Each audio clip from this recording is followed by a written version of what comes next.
ਜਿਹੜੀ ਜਗ੍ਹਾ 'ਤੇ ਅਸੀਂ ਖੜ੍ਹੇ ਹਾਂ ਇਹਨੂੰ ਭੀਮਲਤ ਕੁੰਡ ਕਹਿੰਦੇ ਨੇ।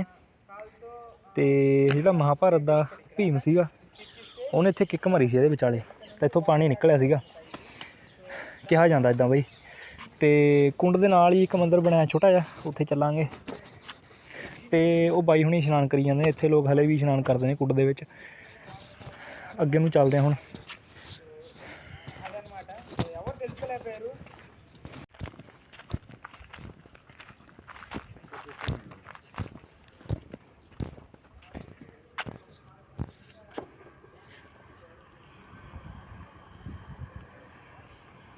ਪਹਿਲਾਂ ਮੰਦਿਰ ਦੇ ਸੀ ਉੱਥੇ ਖੜ੍ਹੇ ਸੀਗੇ, ਅਤੇ ਉੱਧਰ ਨੂੰ ਦੇਖਿਆ ਵੀ ਰਾਹ ਹੈਗਾ ਕਿ ਨਹੀਂ ਹੈਗਾ, ਉੱਧਰ ਨੂੰ ਤਾਂ ਹੈ ਨਹੀਂ। ਇੱਥੇ ਇੱਕ ਅੰਕਲ ਬੈਠੇ ਨੇ, ਉਹਨਾਂ ਨੇ ਦੱਸਿਆ ਵੀ ਇਹਦਾ ਰਾਹ ਪਰਲੀ ਸਾਈਡ ਨੂੰ ਆ, ਨਰਸਰੀ ਦੇ ਵਿੱਚ ਨੂੰ ਜਾ ਕੇ। ਅਤੇ ਉਹ ਫਿਲਹਾਲ ਪਿਆ ਬੰਦ, ਅਤੇ ਹੁਣ ਚੱਲੇ ਆਪਾਂ ਅੱਗੇ ਨੂੰ। ਸਵਾਗਤ ਹੈ ਜੀ ਤੁਹਾਡਾ ਅਗਲੇ ਵਲੋਗ 'ਚ, ਜਿੱਥੋਂ ਆਪਾਂ ਕੀਤਾ ਸੀ ਖ਼ਤਮ ਉੱਥੋਂ ਹੀ ਸ਼ੁਰੂ ਕਰਦੇ ਹਾਂ। ਅਤੇ ਵਿੱਚ ਨੂੰ ਦੋ ਚੀਜ਼ਾਂ ਰਹਿ ਗਈਆਂ ਸੀ, ਆਪਾਂ ਪਹਿਲਾਂ ਉਹ ਦਿਖਾਈਆਂ ਤੁਹਾਨੂੰ। ਅਤੇ ਜਿੱਥੋਂ ਕੱਲ੍ਹ ਆਪਾਂ ਛੱਡਿਆ ਸੀਗਾ ਵਲੋਗ, ਹੁਣ ਉੱਥੇ ਚੱਲਦੇ ਹਾਂ ਜੰਗ ਮੈਦਾਨ ਤੋਂ ਅੱਗੇ। ਬਾਈ ਪੂਰਾ ਖੁਸ਼ ਅੱਜ।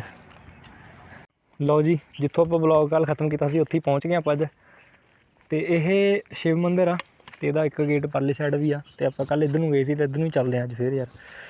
ਇਹਨੂੰ ਸ਼ਿਵਾਦੇਸ਼ਵਰ ਮੰਦਿਰ ਕਹਿੰਦੇ ਨੇ, ਸ਼ਿਵ ਮੰਦਿਰ, ਅਤੇ ਤ੍ਰਿਮਤੀ ਵੀ ਕਹਿੰਦੇ ਨੇ। ਇਹਦੇ ਅੰਦਰ ਸ਼ਿਵ ਜੀ ਦੀ ਮੂਰਤੀ ਹੈ ਜਿਹਦੇ 3 ਮੂੰਹ ਨੇ। ਅਤੇ ਹੁਣ ਆਪਾਂ ਇਹਦੇ ਅੰਦਰ ਚੱਲਦੇ ਹਾਂ। ਇਹ ਬਣਿਆ ਸੀਗਾ 11ਵੀਂ ਸਦੀ 'ਚ। ਅਤੇ ਮੰਦਿਰ ਦੇ ਉੱਤੇ ਬਹੁਤ ਵਧੀਆ ਮਤਲਬ ਕਿ ਕਲਾਕਾਰੀ ਕਰੀ ਹੋਈ ਆ, ਮੂਰਤੀਆਂ ਘੜ ਕੇ ਬਣਾਈਆਂ ਹੋਈਆਂ ਨੇ। ਅਤੇ ਇੱਥੇ ਹਮਲਾ ਹੋਇਆ ਸੀ ਜਿਹੜਾ ਹਮਲਾਵਰ ਖਿਲਜੀ ਹੈ ਨਾ, ਮੁਗਲ ਪੀਰੀਅਡ ਟਾਈਮ ਦੇ ਵਿੱਚ ਜਦੋਂ ਮੰਦਿਰਾਂ 'ਤੇ ਹਮਲਾ ਕੀਤਾ ਸੀਗਾ, ਮੂਰਤੀਆਂ ਤੋੜੀਆਂ ਸੀਗੀਆਂ, ਤਾਂ ਉਹ ਇੱਥੇ ਸਾਫ਼ ਦਿਖਦੀਆਂ ਨੇ। ਜਿਵੇਂ ਉਹ ਕਈ ਮੂਰਤੀ ਦੇ ਪੈਰ ਟੁੱਟੇ ਹੋਏ ਨੇ, ਕਈਆਂ ਦੇ ਮੂੰਹ, ਮਤਲਬ ਕਿ ਮੂੰਹ ਤਾਂ ਕਿਸੇ ਦੇ ਸਲਾਮਤ ਹੀ ਨਹੀਂ ਹੈਗੇ, ਟਾਵੇਂ ਟਾਵੇਂ ਨੇ ਜਿਹੜੇ ਇੱਥੇ ਜਿਨ੍ਹਾਂ ਦੇ ਮੂੰਹ ਸਲਾਮਤ ਨੇ। ਮਤਲਬ ਕਿ ਕਲਾਕਾਰੀ ਇੱਥੇ ਇਹੋ ਜਿਹੀ ਕੀਤੀ ਹੋਈ ਆ ਵੀ ਪੂਰੀ ਅੰਦਰ ਤੱਕ ਜਿੱਥੋਂ ਤੱਕ ਹੋ ਸਕੇ। ਉਹ ਮੂਰਤੀ ਦਾ ਪੈਰ ਟੁੱਟਿਆ ਹੋਇਆ, ਬਹੁਤ ਸੋਹਣੀ ਬਣਾਈ ਹੋਈ ਆ, ਕਿਸੇ ਦਾ ਨੱਕ ਤੋੜਿਆ ਹੋਇਆ। ਅਤੇ ਹੁਣ ਆਪਾਂ ਇਹਦੇ ਅੰਦਰ ਚੱਲਦੇ ਹਾਂ। ਇੱਕ ਇਹਦੇ ਆਹ ਦਰਵਾਜ਼ਾ ਏ ਖੱਬੇ ਸਾਈਡ, ਅਤੇ ਇੱਕ ਇਹਦੇ ਫਰੰਟ ਵਾਲੀ ਸਾਈਡ ਆ, ਅਤੇ ਇਹਦਾ ਗੋਡਾ ਟੁੱਟਿਆ ਹੋਇਆ ਮੂਰਤੀ ਦਾ।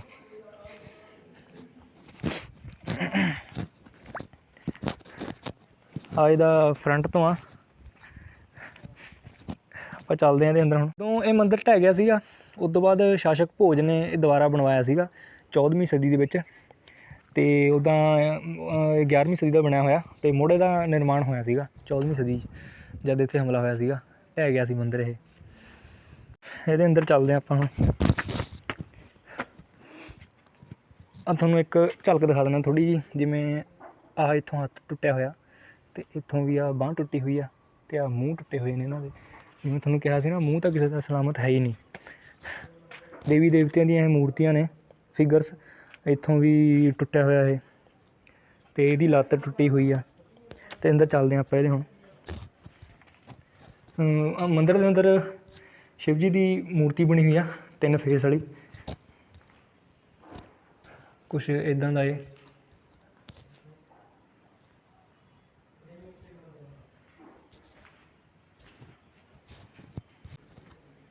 ਫੁੱਲ ਜਿਹੇ ਰੱਖੇ ਹੋਏ ਨੇ, ਕੁਛ ਇੱਦਾਂ ਦਾ ਅੰਦਰੋਂ। ਭਰਿੰਡਾਂ ਦੇ ਕੱਖਰ ਕੁੱਖਰ ਲੱਗੇ ਹੋਏ, ਸ਼ਾਇਦ ਆਵਾਜ਼ ਆਈ ਜਾਂਦੀ ਆ।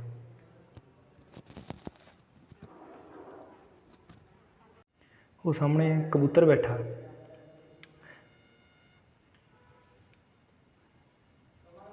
ਮੰਦਿਰ ਦੇ ਬਾਹਰ ਆ ਗਏ ਆਪਾਂ ਹੁਣ, ਅਤੇ ਥੋੜ੍ਹਾ ਜਿਹਾ ਤੁਹਾਨੂੰ ਮੂਰਤੀਆਂ ਦਿਖਾ ਦਈਏ ਥੋੜ੍ਹੀਆਂ ਜਿਹੀਆਂ ਹੋਰ, ਫਿਰ ਆਪਾਂ ਅੱਗੇ ਨੂੰ ਚੱਲਦੇ ਹਾਂ। ਕਿਉਂਕਿ ਕਿਲ੍ਹਾ ਬਹੁਤ ਵੱਡਾ, ਅਤੇ ਸ਼ਾਮ ਨਾ ਹੋ ਜਾਏ ਆਪਣੀ। ਆਹ ਜਿਹੜਾ ਮੰਨ ਲਾ ਵੀ ਆਹ ਊਂਠ ਬਣਾਇਆ ਹੋਇਆ, ਇਹ ਊਂਠ ਬਣਾਇਆ ਹੋਇਆ। ਊਂਠ ਦੇ ਉੱਤੇ ਇੱਕ ਫਿਗਰ ਬੈਠੀ ਆ ਦੇਵੀ ਦੇਵਤੇ ਦੀ, ਅਤੇ ਉਹਦਾ ਮੂੰਹ ਤੋੜਿਆ ਹੋਇਆ, ਅਤੇ ਊਂਠ ਦਾ ਪੈਰ ਤੋੜਿਆ ਹੋਇਆ।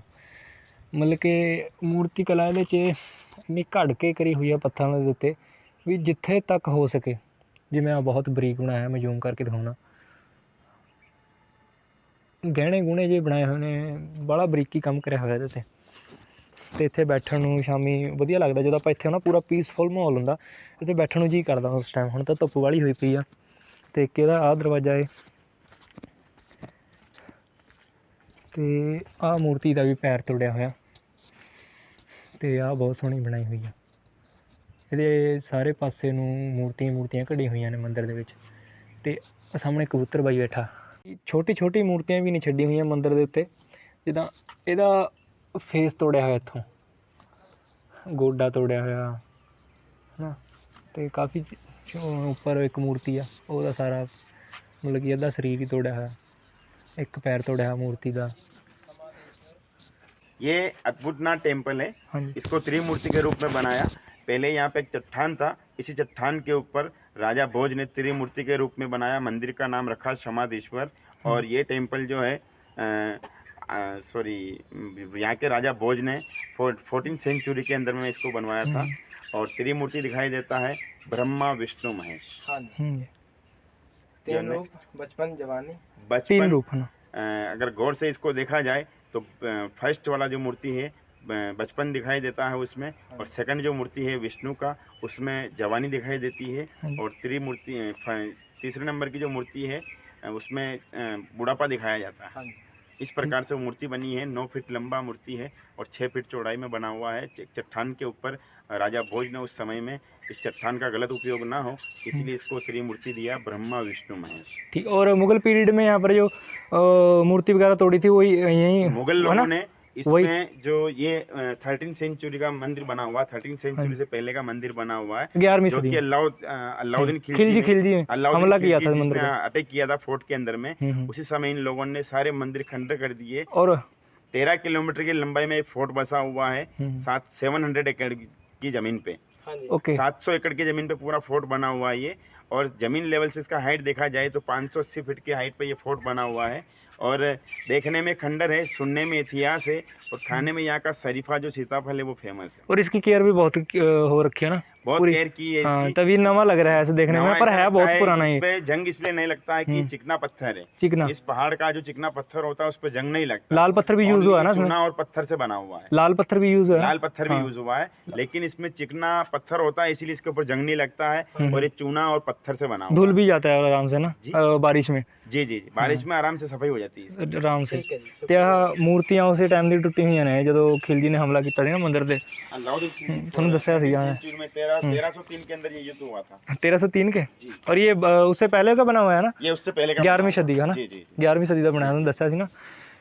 ਤੇ ਹੁਣ ਚੱਲਦੇ ਆਪਾਂ ਅੱਗੇ ਨੂੰ। शताब्दी का बना हुआ फोर्ट। हाँ, फोर्ट तो आज से 1500 साल, हाँ 1500 साल बड़ा था पुराना फोर्ट है ये। 5th सेंचुरी का बना हुआ। मौर्य वंश के राजा चित्रांगन मौर्य ने इस किले का नींव रखा था। उसके बाद में जैसे जैसे राजाओं ने राज किया और ये फोर्ट बनता रहा, खंडर होता रहा। 13th सेंचुरी में रावण रतन सिंह जी रहे थे, उनके साथ में अलाउद्दीन खिलजी का अटैक हुआ था। 14th सेंचुरी में महाराणा कुंभा के साथ अटैक हुआ था। 15th सेंचुरी में महाराणा प्रताप के साथ में जो अटैक हुआ था अकबर का, उसी में जैसे जैसे रहे राजा, उन्होंने फोर्ट बनता रहा, खंडर होते रहे, बनता रहा। सबसे पहले यहाँ का राजा कौन था? सबसे पहले रावण रतन सिंह थे। कौन कौन? सबसे पहले 13th सेंचुरी में रावण रतन सिंह जी थे, 14th सेंचुरी में महाराणा कुंभा, और 15th सेंचुरी मतलब किसी एक का नहीं रहा, ये अलग अलग राज होते। हाँ। मैंने राज किया, किसी और ने कर लिया, फिर मुगलों के पास आया, पीढ़ी खत्म हो गई, फिर आपने इस प्रकार लड़ाई बहुत होती रही इसके लिए। मौर्य वंश के राजा चित्रांगन मौर्य, सूर्यवंशी राजा रावण रतन सिंह, और सिसोदिया वंशज की जो यहाँ पे कुल देवी कहते हैं बाण माता, वो यहाँ की गोट मदर है। सही, बाण माता जी। ऑटो के लिए मैं अगर बोलना चाहूँ तो बोल दो कोई दिक्कत नहीं, आराम से। हाँ, चित्तौड़गढ़ फोर्ट साइट सीन के लिए अगर कोई चाहे सेवाएं तो हमारे पास ऑटो प्लस गाइड दोनों इंक्लूड होता है। अगर विजिट करना है चित्तौड़गढ़ फोर्ट तो आप हमारे से कांटेक्ट करें। My name Rakesh Patwa, I am Chittorgarh and auto driver. ਤੇ ਜਦੋਂ ਵੀ ਗੇੜਾ ਵੱਜੇ ਚਿੱਤੌੜਗੜ੍ਹ ਵੱਲ ਤਾਂ ਕੰਟੈਕਟ ਕਰ ਸਕਦੇ ਹੋ ਬਾਈ ਨਾਲ। ਬਾਈ ਤੁਹਾਨੂੰ ਟਰੈਵਲ ਵੀ ਕਰਾਉਂਦੇ ਨੇ ਤੇ ਨਾਲ ਨਾਲ ਇਨਫੋਰਮੇਸ਼ਨ ਹਾਂ ਨਾਲ ਟਰੈਵਲ ਵੀ ਜਾ ਕੇ ਤੁਹਾਨੂੰ ਛੱਡ ਦੇਣਗੇ, ਤੁਸੀਂ ਆਪ ਦੇਖ ਦੂਖ ਕੇ ਬਣਾਓ, ਨਾਲ ਜਾ ਕੇ ਦੱਸਦੇ ਨੇ ਪ੍ਰੋਪਰ ਜਗ੍ਹਾ ਬਾਰੇ। ਤੇ ਜਿੱਦਾਂ ਹੁਣ ਸਾਰੀ ਹਿਸਟਰੀ ਉਹ ਦੱਸਤੀ ਚਿੱਤੌੜਗੜ੍ਹ ਕਿਲੇ ਦੀ ਆਪਾਂ ਨੂੰ ਬਾਈ ਉਹਨਾਂ ਨੇ। ठीक है जी, ओके। 14th सेंचुरी में बना हुआ विजेस्ता में अगर थोड़ा सा और सुनना चाहे तो वीडियो सही से बना ले तो सही रहेगा। आगे कुछ सुनना बना दी। यहाँ का जो विजेस्तंभ बना हुआ है, सुना जिसे यहाँ का आन बान शान कहा जाता है, ये 14th सेंचुरी में महाराणा कुंभा एक ऐसे योद्धा थे जिन्होंने एक पूरे इंडिया में 33 किलो के ऊपर महाराज किया था। उसमें से गुजरात और मालवा है, जो मालवा जीता था ना। गुजरात और गुजरात के महमूद शाह और मालवा के महमूद खिलजी दोनों को एक साथ युद्ध में हराया। उसी विजय की खुशी में विजय स्तंभ बनाया था। जो विजय स्तंभ 14 सेंचुरी में 1448 के अंदर बनाया और 1458 में बन के कंप्लीट हुआ था। इसको बनाने में 10 ईयर्स लगे थे और उसमें जो इसकी लागत थी 90 लाख रुपए उस समय इसकी लागत थी। आज से 600 साल पहले इसकी 90 लाख रुपए लागत थी और बनाने में इसको 10 साल लगा था। और 122 फीट इसकी हाइट है, 157 सीढ़ी अंदर में चढ़ने के लिए है, 157 सीढ़ी और 122 इसकी हाइट है। अभी इसको कोविड के बाद इसको क्लोज किया है। जो कोविड से पहले इसमें एंट्री चालू था, जो अंदर आदमी सीढ़ी चढ़ के नीचे उतरते हैं।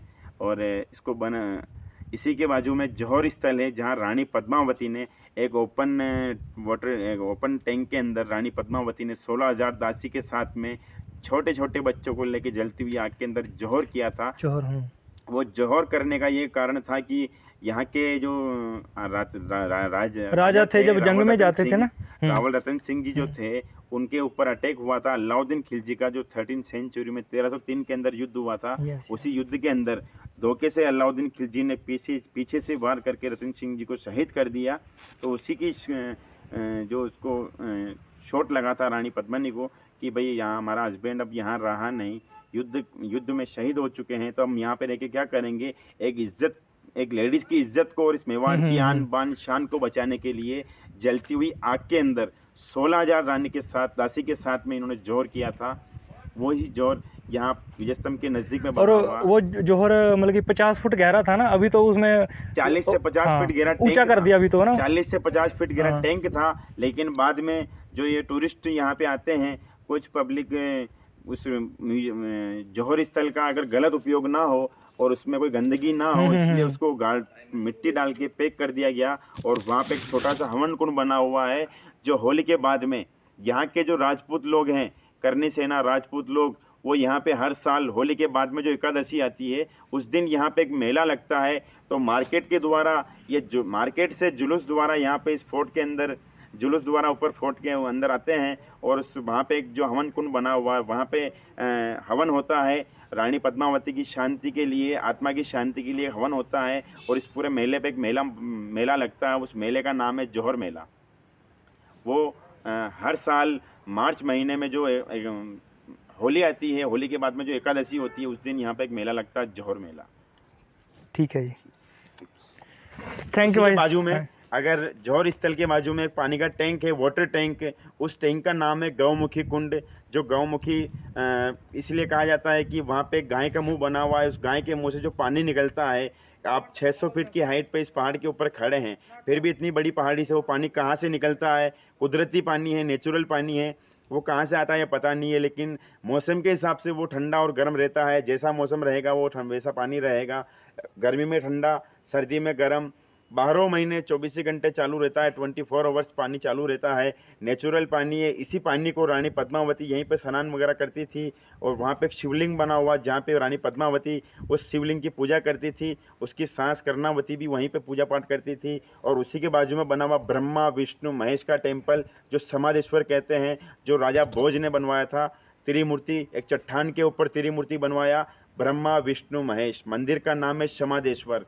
विजय स्तंभ के बाजू में 4 टेम्पल देखने के हैं, 4 टेम्पल। उसके बाद में नेक्स्ट पॉइंट आता है रानी पद्मिनी पैलेस, जहाँ पे रानी पद्मावती अपनी खूबसूरती को मेंटेन करने के लिए, धूप से बचाने के लिए पानी के बीच में बनाया जल महल है, जो रानी पद्मिनी पैलेस कहा जाता है। कल गए थे वहाँ। एक मैं चीज़ और कहना चाहूँगा, आप इस जनता से मैं ये कहना चाहूँगा, जो मूवी की आपने जो पद्मावती मूवी बनाई गई थी, उस पद्मावती मूवी में जो एक शीशे में अलाउद्दीन खिलजी को दिखाया गया था, वो बिल्कुल गलत पॉइंट है। क्यों? इसी का विरोध जो इसीलिए हुआ था कि रानी पद्मावती एक रानी होके, चित्तौड़गढ़ की महारानी होके उसको डांस दिखाया उसमें रानी बंसाली ने, इसीलिए। और दूसरा, उसमें एक अलाउद्दीन खिलजी को शीशे में दिखाना, वो पॉइंट गलत था। अगर शीशे में दिखाया होता तो रानी पद्मावती से कोई रावल रतन सिंह जैसे अलाउद्दीन खिलजी कोई डिसीजन लेके यहाँ से रिटर्न जा सकते थे, लेकिन उनको शीशे में नहीं दिखाया, इसीलिए उस मूवी का विरोध हुआ था। इसीलिए उस मूवी को यहाँ पे, उस मूवी चित्तौड़गढ़ मूवी जो है चित्तौड़गढ़ की बनी हुई है, लेकिन उसका शूटिंग यहाँ पे नहीं हुआ। जयपुर के अंदर आमेर किला है, आमेर किला जौहर दिखाया था, लेकिन यहाँ पे कोई महल के अंदर, रानी पद्मिनी का महल के अंदर जौहर नहीं हुआ है। ओपन में यहाँ पे विजय स्तंभ के बाजू में एक गार्डन है, जहाँ पहले एक टैंक था, उसी टैंक के अंदर जौहर हुआ था। ठीक है, okay sir. My name Rakesh Patwa, Chittorgarh, and my auto driver in the contact number 7014 and कोई ऑटो ऑटो में विजिट करना चाहे फोर्ट तो हमसे कांटेक्ट करें, और मुझसे कोई गलती हो तो मुझे क्षमा करें। Okay sir. ठीक है जी। ਬਾਈ ਨੇ ਯਾਰ ਸਾਰੀ ਹਿਸਟਰੀ ਦੱਸਤੀ ਆਪਾਂ ਨੂੰ, ਤੇ ਚੱਲਦੇ ਹਾਂ ਹੁਣ ਇੱਥੋਂ। यूट्यूब पे जाएगी ये। ਹਾਂਜੀ YouTube ਤੇ ਜਾਈ। शिवजी मंदिर तो थोड़ा जिहा ਆਪਾਂ ਅੱਗੇ ਆਏ ਤੇ 8ਵੀਂ ਸਦੀ ਦਾ ਬਣਿਆ ਹੋਇਆ ਪ੍ਰਾਚੀਨ ਸ਼੍ਰੀ ਮਹਾਲక్ష్ਮੀ ਮੰਦਿਰ, ਤੇ ਕੱਲ੍ਹ ਇੱਥੇ ਆ ਕੇ ਗਏ ਸੀਗੇ, ਮੁੜ ਗਏ ਸੀਗੇ ਕਿਉਂਕਿ ਸਾਡੇ ਕੋਲ ਟਾਈਮ ਹੈ ਨਹੀਂ ਸੀਗਾ, ਤੇ ਅੱਜ ਤਾਂ ਖੁੱਲ੍ਹਾ ਟਾਈਮ ਆ। ਚੱਲਦੇ ਹਾਂ ਆਪਾਂ ਅੰਦਰ ਨੂੰ। ਮੰਦਿਰ ਦੇ ਨਾਲ ਹੀ ਇੱਥੇ ਫਲ ਲੱਗੇ ਹੋਏ ਨੇ, ਸੀਤਾਫਲ, ਤੇ ਉਹਦਾ ਜੁਰਮਾਨਾ, ਉਹਦੇ ਤੋੜਨੇ ਦਾ ਜੁਰਮਾਨਾ ਪਾਇਆ ਹੋਇਆ 500, ਤੇ ਜੇਕਰ ਤੁਸੀਂ ਨਹੀਂ ਮੰਨਦੇ ਹੈਗੇ 500 ਜੇ ਨਹੀਂ ਦੇਣਾ ਤਾਂ ਤੁਹਾਨੂੰ ਜੇਲ੍ਹ ਵੀ ਹੋ ਸਕਦੀ ਆ। ਬੋਰਡ 'ਤੇ ਲਾਇਆ ਵਾ ਲਿਖ ਕੇ, ਤਾਂ ਬਈ ਬਚ ਕੇ ਰਿਹੋ, ਤੋੜਿਓ ਨਾ। ਤੋੜਨਾ ਵੀ ਕਾਹਤੇ ਆ ਯਾਰ। ਤੇ ਆਹ ਕੁਛ ਪੱਥਰ ਵਗੈਰਾ ਪਏ ਨੇ ਟੁੱਟੇ ਹੋਏ, ਇਹ ਵੀ ਪੁਰਾਣੇ ਜਿਹੇ ਲੱਗਦੇ ਆ ਮੈਨੂੰ, ਜਦੋਂ ਉੱਥੇ ਹਮਲਾ ਹੋਇਆ ਸੀਗਾ ਉਹ ਟਾਈਮ ਦੇ ਮੰਦਿਰ ਤੋਂ ਅਲੱਗ ਹੀ ਪਏ ਨੇ ਨਿਕਲ ਕੇ। ਉਹ ਸਾਹਮਣੇ ਉਸ ਮੰਦਿਰ ਨੂੰ ਲੱਗਿਆ ਹੋਇਆ ਤਾਲਾ। ਛੋਟੇ ਛੋਟੇ ਪੱਥਰਾਂ ਦੇ ਉੱਤੇ ਵੀ ਬਹੁਤ ਸਹੀ, ਮਤਲਬ ਕਿ ਘੜ ਕੇ ਬਣਾਇਆ ਹੋਇਆ ਉਹਨਾਂ ਨੂੰ, ਜਿੱਦਾਂ ਇਹਦੇ 'ਤੇ ਕਢਾਈ ਵਧੀਆ ਕਰੀ ਹੋਈ ਆ। ਘੋੜੇ 'ਤੇ ਇੱਕ ਫਿਗਰ ਬੈਠੀ ਆ। ਪਾਣੀ ਪੀਣ ਨੂੰ ਉੱਥੇ ਟੈਪ ਵੀ ਲੱਗਿਆ ਹੋਇਆ, ਟੈਂਕੀ ਰੱਖੀ ਆ। ਅਤੇ ਆਹ ਹੈਗਾ ਜੀ ਇਹਦਾ ਮੇਨ ਗੇਟ, ਮੰਦਿਰ ਦਾ ਸਾਹਮਣੇ ਵਾਲਾ ਹਿੱਸਾ।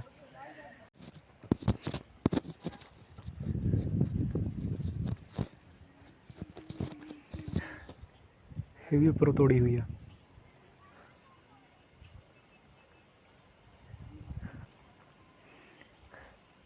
ਬੜਾ ਬਰੀਕੀ ਕੰਮ ਕਰਿਆ ਹੋਇਆ ਬਈ ਇਹਨਾਂ 'ਤੇ, ਮਿਹਨਤ ਬਹੁਤ ਲੱਗਦੀ ਹੋਣੀ।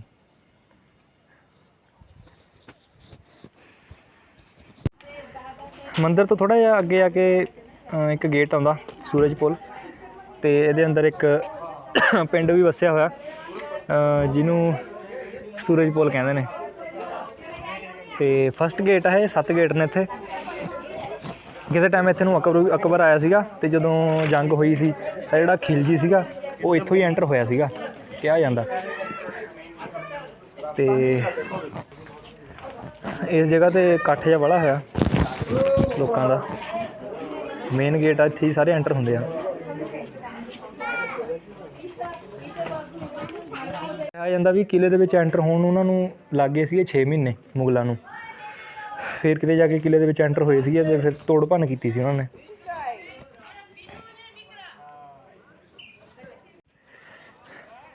ਇਸ ਗੇਟ ਦਾ ਨਾਮ ਸੀਗਾ ਸੂਰਜ ਪੋਲ, ਅਤੇ ਆਹ ਸੀਗਾ ਜੰਗ ਮੈਦਾਨ। ਬਾਅਦ 'ਚੋਂ ਰੱਖਿਆ ਸੀ ਇਸ ਪਿੰਡ ਦਾ ਨਾਮ ਸੂਰਜ ਪੋਲ। ਅਤੇ ਇਸ ਪਹਾੜ ਦੇ ਬਾਰੇ ਆਪਾਂ ਤੁਹਾਨੂੰ ਕੱਲ੍ਹ ਦੱਸਿਆ ਸੀ, ਕੁੰਭਕਰਨ ਪਹਾੜ, ਅਤੇ ਜੰਗ ਮੈਦਾਨ ਦੇ ਬਾਰੇ ਵੀ। ਅਤੇ ਵਾਰ-ਵਾਰ ਤਾਂ ਕੀ ਦੱਸਣਾ, ਹੁਣ ਇੱਥੋਂ ਅੱਗੇ ਚੱਲਦੇ ਹਾਂ ਆਪਾਂ।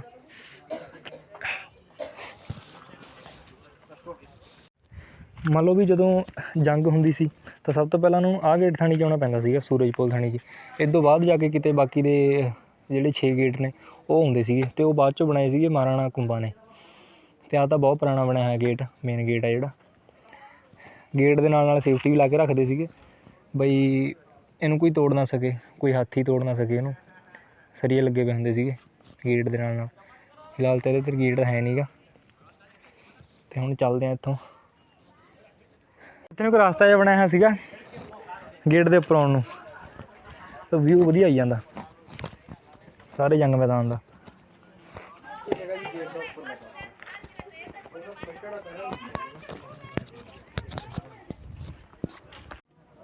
ਅਤੇ ਕਿਲ੍ਹੇ ਦੇ ਵਿੱਚ ਜਿਹੜੇ ਆਹ ਖੱਡ ਜਿਹੇ ਬਣੇ ਹੋਏ ਨੇ, ਇੱਥੇ ਸਿਪਾਹੀ ਖੜ੍ਹਦੇ ਹੁੰਦੇ ਸੀਗੇ, ਅਤੇ ਇੱਥੇ ਨੂੰ ਗਰਮ ਤੇਲ ਪਾਣੀ ਸਿੱਟਿਆ ਜਾਂਦਾ ਜੀ ਥੱਲੇ ਅੱਗ ਲਾਉਣ ਵਾਸਤੇ, ਜਦੋਂ ਸਾਰੀ ਸੈਨਾ ਜਿਹੜੀ ਇੱਥੇ ਇਕੱਠੀ ਹੋ ਜਾਂਦੀ ਸੀਗੀ। ਫੋਟੋਆਂ ਖਿੱਚ ਕੇ ਅਸੀਂ ਵਾਪਸ ਆ ਗਏ ਵੀ ਇੱਦਾਂ ਦੇ। ਜਿਹਨੇ ਨਹੀਂ ਦੇਖਿਆ ਸੀਤਾਫਲ ਭਾਈ ਦੇਖ ਲਓ, ਇੱਦਾਂ ਦਾ ਹੁੰਦਾ। ਅੰਬਰ ਜੈਨ ਸਮਾਜ ਦੁਆਰਾ ਇਹਦਾ ਨਿਰਮਾਣ ਹੋਇਆ ਸੀਗਾ 12ਵੀਂ ਸਦੀ 'ਚ। ਜਿਹੜੇ ਜੈਨ ਸੀਗੇ ਇੱਥੋਂ ਦੇ ਮੁਨੀਮ ਹੁੰਦੇ ਸੀਗੇ ਉਸ ਟਾਈਮ, ਅਤੇ ਉਹਨਾਂ ਦੀ ਯਾਦ ਦੇ ਵਿੱਚ ਇਹ ਮੰਦਿਰ ਬਣਾਇਆ ਸੀਗਾ ਜੈਨ ਧਰਮ ਦਾ। ਅਤੇ ਨਾਲ ਹੀ ਇਹਦੇ ਕੀਰਤੀ ਸਤੰਭ ਆ, ਇਹਦੇ ਬਾਰੇ ਵੀ ਥੋੜ੍ਹਾ ਜਿਹਾ ਦੱਸਦੇ ਹਾਂ ਆਪਾਂ। ਕਈ ਲੋਕਾਂ ਦਾ ਕਹਿਣਾ ਬਈ ਵਿਜੇ ਸਤੰਭ ਤੋਂ ਦੇਖ ਕੇ ਬਣਾਇਆ ਸੀ, ਪਰ ਵਿਜੇ ਸਤੰਭ ਤੋਂ ਪਹਿਲਾਂ ਇਹ ਬਣਿਆ ਸੀਗਾ ਕੀਰਤੀ ਸਤੰਭ। ਤੇ ਇਹਦੇ ਤੇ ਜੈਨ ਧਰਮ ਦੇ ਲੋਕਾਂ ਦੀਆਂ ਮੂਰਤੀਆਂ ਬਣੀਆਂ ਹੋਈਆਂ ਨੇ। ਫਿਲਹਾਲ ਤਾਂ ਇਹ ਬੰਦ ਆ ਹੁਣ ਕੋਵਿਡ ਕਰਕੇ, ਇੱਥੇ ਜਾਣ ਨਹੀਂ ਦਿੰਦੇ। ਤੇ ਆ ਹੈਗਾ ਜੈਨ ਧਰਮ ਦਾ ਮੰਦਿਰ।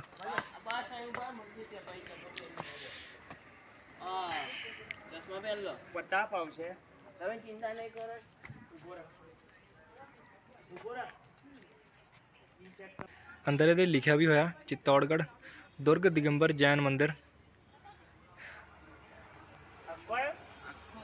ਇੱਕ ਕੀਰਤੀ ਸਤੰਭ ਆ ਜਿਹੜਾ ਤੁਸੀਂ ਦੇਖ ਰਹੇ ਹੋ। ਕਹਿੰਦੇ ਨੇ ਵੀ ਇੱਥੇ ਬਿਜਲੀ ਡਿੱਗੀ ਸੀ ਉਹ ਉੱਪਰਲੀ ਛਤਰੀ ਤੇ, ਉਸ ਤੋਂ ਬਾਅਦ ਮਹਾਰਾਣਾ ਨੇ ਦੁਬਾਰਾ ਬਣਾਈ ਸੀਗੀ ਇਹ।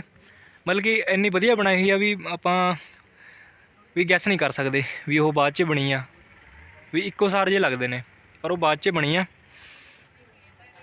ਗਿੰਦਾ ਬਾਈ ਸਾਨੂੰ ਹੁਣ ਇਹਦੀ ਹਿਸਟਰੀ ਦੱਸੂਗਾ ਮੰਦਿਰ ਦੀ। ਇਤਿਹਾਸ ਮੈਂ ਆਪਣੀ ਵੀਡੀਓ ਤੋਂ ਦੱਸੂਗਾ, ਤੁਸੀਂ ਉੱਧਰ ਜਾ ਕੇ ਦੇਖਿਓ, ਪਰ ਇਹਦੇ 'ਚ ਵੀ ਦੱਸ ਦਿੰਦਾ ਮੈਂ। ਖੜ ਜਾ, ਜਿਹੜਾ ਆਹ ਸਤੰਭ ਬਣਾਇਆ ਹੋਇਆ 7 ਮੰਜ਼ਿਲਾ ਬਣਾਇਆ ਹੋਇਆ, ਤੇ ਜਿਹੜਾ ਆਰਕੀਟੈਕਚਰ ਵਿੱਚ ਯੂਜ਼ ਕਰਿਆ ਹੋਇਆ ਉਹਨੂੰ ਸੋਲੰਕੀ ਸਟਾਈਲ ਕਹਿੰਦੇ ਆ। ਸੋਲੰਕੀ ਜਿਹਦੀ ਜਿਹੜੀ ਹਰ ਕਾਰਵਿੰਗ ਹੋਈ ਹੋਈ ਹੈ, ਹਰ ਮੂਰਤੀ ਉਹ ਦੂਜੀ ਮੂਰਤੀ ਨਾਲ ਅਲੱਗ ਆ। ਮਤਲਬ ਜਿਹੜੀ ਇੱਕ ਵਾਰ ਮੂਰਤੀ ਬਣ ਗਈ ਉਦੋਂ ਨਾਲ ਬਣੀ ਹੋਈ ਆ ਉਹ ਸੇਮ ਨਹੀਂ ਹੋਗੀਆਂ ਸਾਰੇ ਸਤੰਭ ਤੇ ਇਹ 7 ਸਟੋਰੀਆਂ, ਮਤਲਬ ਇਹ 7 ਮੰਜ਼ਿਲਾ ਬਣੀਆਂ ਹੋਈਆਂ ਨੇ, 7 ਪਾਰਟ 'ਚ ਬਣਿਆ ਹੋਇਆ।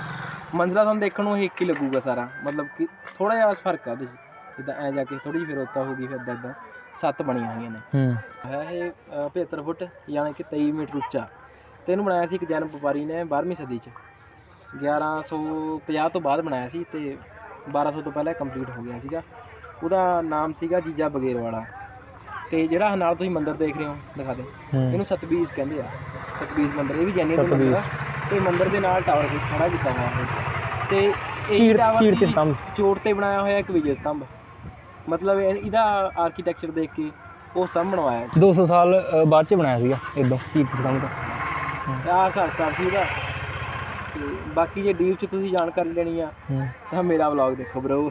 ਤੇ ਆ ਜਿਹੜੇ ਕੀਰਤੀ ਸਤੰਭ ਤੇ ਜਿਹੜੀਆਂ ਮੂਰਤੀਆਂ ਵਗੈਰਾ ਬਣਾਈ ਹੋਈਆਂ ਨੇ ਇਹ ਸਾਰੀਆਂ ਜੈਨ ਧਰਮ ਦੀਆਂ ਨੇ ਹਨਾ ਸਾਰੀਆਂ? ਗੱਬੇ ਉਹ ਮਹਾਵੀਰ ਜੈਨ ਜਿਹੜਾ ਸੈਂਟਰ 'ਚ ਲਾਇਆ ਹੋਇਆ। ਹਾਂ ਉਹ ਸੈਂਟਰ 'ਚ ਮਹਾਵੀਰ ਜੈਨ ਦੀ ਮੂਰਤੀ ਹੈ। ਮਹਾਵੀਰ ਜੈਨ ਦੀ, ਠੀਕ ਹੈ ਜੀ। ਤੇ ਇਸ ਤੋਂ ਬਾਅਦ ਆਪਾਂ ਅੱਗੇ ਚੱਲਦੇ ਹਾਂ।